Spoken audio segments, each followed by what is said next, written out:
Hello friends, welcome back to my channel enhance your study. Friends, आज हम एक और ड्रामा को कवर करने वाले हैं। उसकी समरी को हिंदी में कवर करेंगे, जिसका नाम है Othello. It was written by William Shakespeare.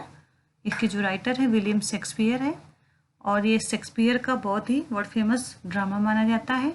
As you know it that Shakespeare was born 1564 में बॉर्न हुए थे और जो इनकी डेथ हुई थी 1616 में हुई थी।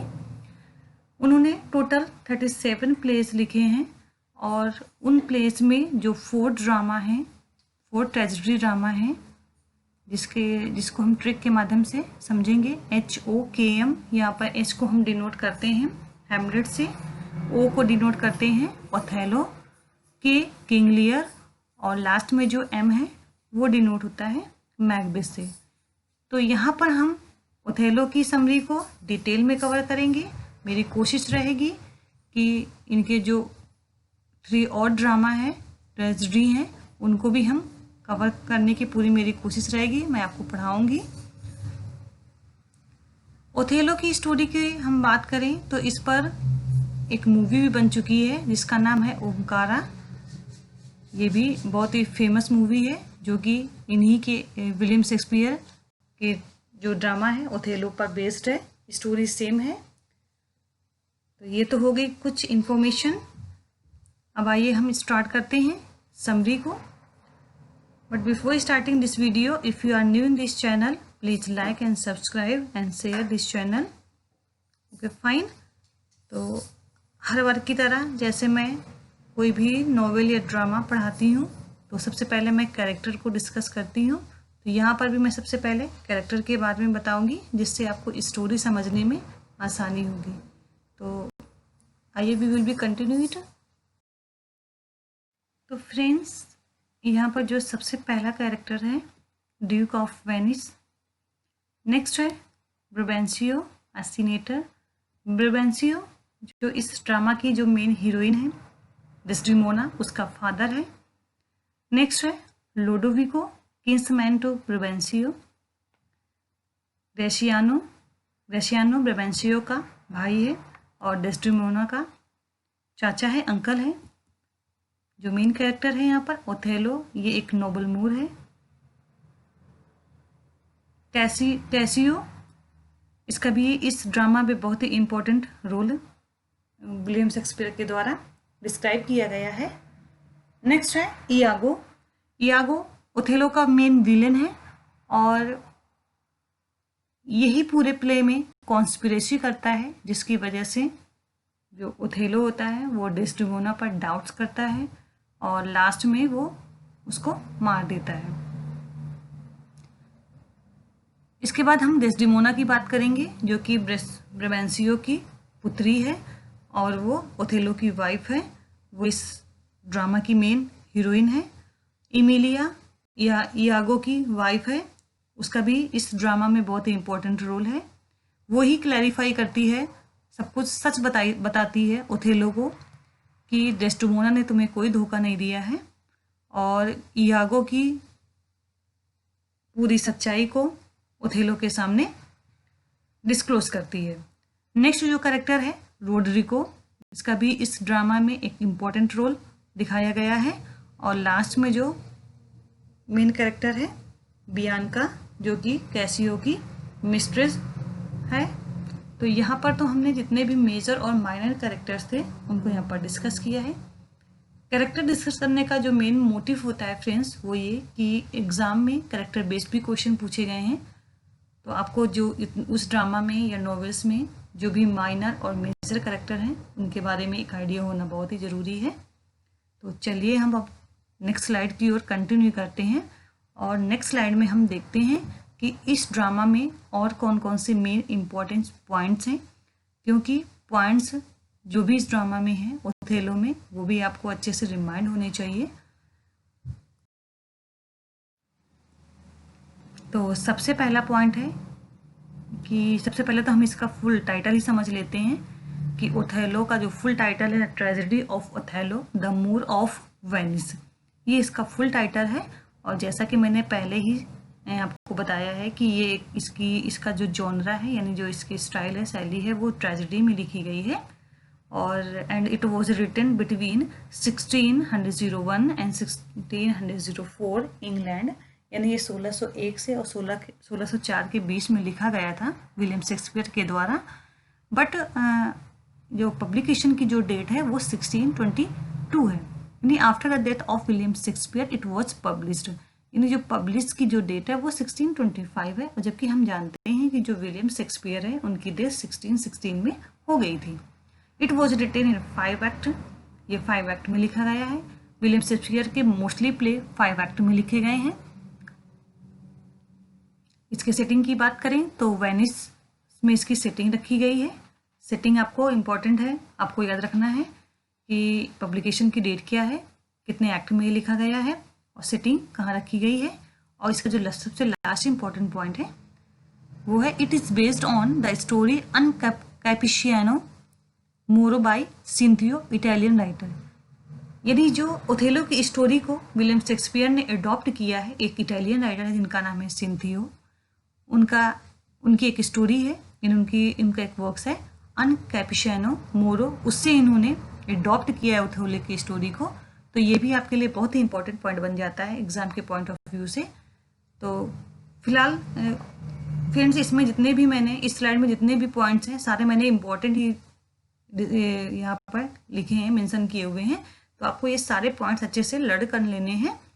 और यहाँ पर मैं आपसे एक बात और कहना चाहूँगी कि जो भी मैं पढ़ाती हूँ नॉवेल, ड्रामा, उनके आप नोट्स बनाते जाइए, क्योंकि नोट्स जब आपके हैंड रिटन होगी, आप खुद अपने हाथों से नोट्स बनाएंगे तो एग्ज़ाम के समय आपको उनको लर्न करने में आसानी होगी और आप अच्छी तरीके से क्वेश्चन को सॉल्व कर पाएंगे। तो फ्रेंड्स, आइए हम अब नेक्स्ट स्लाइड की ओर कंटिन्यू करते हैं और हम अपनी स्टोरी को आगे बढ़ाते हैं। फ्रेंड्स, ओथेलो की समरी सुनाने से पहले मैं थोड़ा सा ब्रीफ में जो भी कैरेक्टर है उनकी स्टोरी को बताऊंगी, जिससे कि आपको डिटेल में स्टोरी समझने में आसानी होगी। तो जैसा कि इस प्ले का जो मेन प्रोटोगोनिस्ट है वो ओथेलो है और वो एक सेनापति है मिलिट्री में, वो हब्सी है। जब वो डेस्टिमोना को पहली बार देखता है तो उससे वो प्यार करने लगता है और डेस्टिमोना भी उससे प्यार करने लगती है और दोनों जल्द ही शादी कर लेते हैं। डेस्टिमोना जो कि ब्रेवेंसियो की बेटी है और ब्रेवेंसियो वेनिस का सांसद है, यानी सीनेटर है। तो डेस्टिमोना के पिता जो ब्रेवेंसियो, जब उनको ये बात पता चलती है कि डेस्टिमोना और ओथेलो ने शादी कर ली है तो पहले तो वो उसके खिलाफ रहते हैं, क्योंकि वो ओथेलो को बिल्कुल भी पसंद नहीं करते थे, लेकिन बाद में वो इस शादी को एक्सेप्ट कर लेते हैं। इसके बाद की कहानी में हम थोड़ा सा जो विलेन है उसके बारे में बताते हैं, जिसका नाम है इयागो। इयागो भी ओथेलो की मिलिट्री में एक सैनिक है, सोल्जर है। ओथेलो को इयागो पर काफ़ी भरोसा है, यानी वो उस पर बहुत ही ट्रस्ट करता है, लेकिन बाद में इयागो ओथेलो को धोखा देता है, जिसकी वजह से ओथेलो डेस्टिमोना को मार देता है। नेक्स्ट जो इसमें कैरेक्टर है कैसियो, वो भी ओथेलो की मिलिट्री में एक सोल्जर है, लेकिन जो कैसियो हो वो काफ़ी ईमानदार है, ऑनेस्ट पर्सन है, अच्छा इंसान भी है। ओथेलो को कैसियो बहुत पसंद है, इसलिए वो लेफ्टिनेंट का पद कैसियो को देता है। इसके बाद इसमें जो इयागो की वाइफ है इमिलिया, वो बाद में डेस्टिमोना की नौकरानी बनती है और बाद में वो ओथेलो को बताती है पूरी सच्चाई इयागो की कि किस तरीके से इयागो ने तुमको यूज़ किया है। और ये सुनकर ओथेलो को बहुत गुस्सा आता है और वो अपने जान दे देता है। तो दोस्तों, अब हम स्टार्ट करते हैं इसकी कहानी को डिटेल में। तो जैसा कि ये जो स्टोरी है इटली का एक शहर है, वेनिस से स्टार्ट होती है। वहाँ पर दो व्यक्ति होते हैं जो आपस में बातचीत कर रहे होते हैं। बातचीत क्या, उनकी बहस हो रही होती है। उसमें से एक का नाम है रोड्रिको और दूसरे का नाम है इयागो। रोड्रिको काफ़ी अमीर व्यक्ति है और वो इयागो से कहता है कि तुमने मुझे धोखा दिया है, तुमने मुझे बेवकूफ़ बनाया है, क्योंकि तुमने मुझसे वादा किया था कि तुम मेरी शादी डेस्टिमोना से करवाओगे। दोस्तों यहाँ पर मैं आपको ये बात क्लियर कर दूं कि डेस्डेमोना को रोड्रिगो बहुत पसंद करता था और वो उससे शादी करना चाहता था, लेकिन डेस्डेमोना ने ओथेलो से शादी कर ली होती है। ये बात जब रोड्रिगो को पता चलती है तो वो बहुत ज़्यादा दुखी होती है। वो बहुत ज़्यादा दुखी होता है क्योंकि वो बिल्कुल भी पसंद नहीं करता था ओथेलो को। इसलिए वो इयागो से कहता है कि तुमने मुझे बेवकूफ़ बनाया है और तुमने मुझसे वादा किया था कि तुम मेरी शादी डेस्डेमोना से करवाओगे और इसके बदले में तुमने मुझसे बहुत सारा पैसा भी लिया था। तो तुम्हारे उस प्रॉमिस का क्या हुआ जो तुमने मुझसे किया था? तो इयागो रोड्रिगो से कहता है कि मैं भी ओथेलो से उतनी ही नफरत करता हूँ जितनी तुम नफरत करते हो। बात कुछ इस प्रकार से है क्योंकि ओथेलो ने भी मुझे वादा किया था कि मैं तुम्हें लेफ्टिनेंट का पद प्रदान करूंगा, लेकिन उसने मुझे लेफ्टिनेंट का पद नहीं दिया है और मेरे बदले उसने कैसियो को लेफ्टिनेंट बना दिया है। ये बात जब इयागो रोड्रिगो को बताता है तो दोनों बहुत ही ज़्यादा क्रोधित होते हैं ओथेलो पर और दोनों प्लान बनाते हैं कि वो ओथेलो से बदला लेकर रहेंगे। और उन्होंने एक प्लान बनाया है और वो कहते हैं, इयागो कहता है रोड्रिगो से कि हमें डेस्डेमोना के जो फादर हैं ब्रेवेंसियो उनके पास जाना चाहिए और उनसे हम उनको पूरी सच्चाई बताते हैं कि किस प्रकार से डेस्डेमोना ने ओथेलो से भागकर शादी की है। तो वे दोनों यही प्लान बनाते हुए मन में ऐसा सोचते हुए ब्रेवेंसियो के पास जाते हैं और ब्रेवेंसियो से कहते हैं कि आपकी बेटी ने ओथेलो के साथ भागकर शादी कर ली है।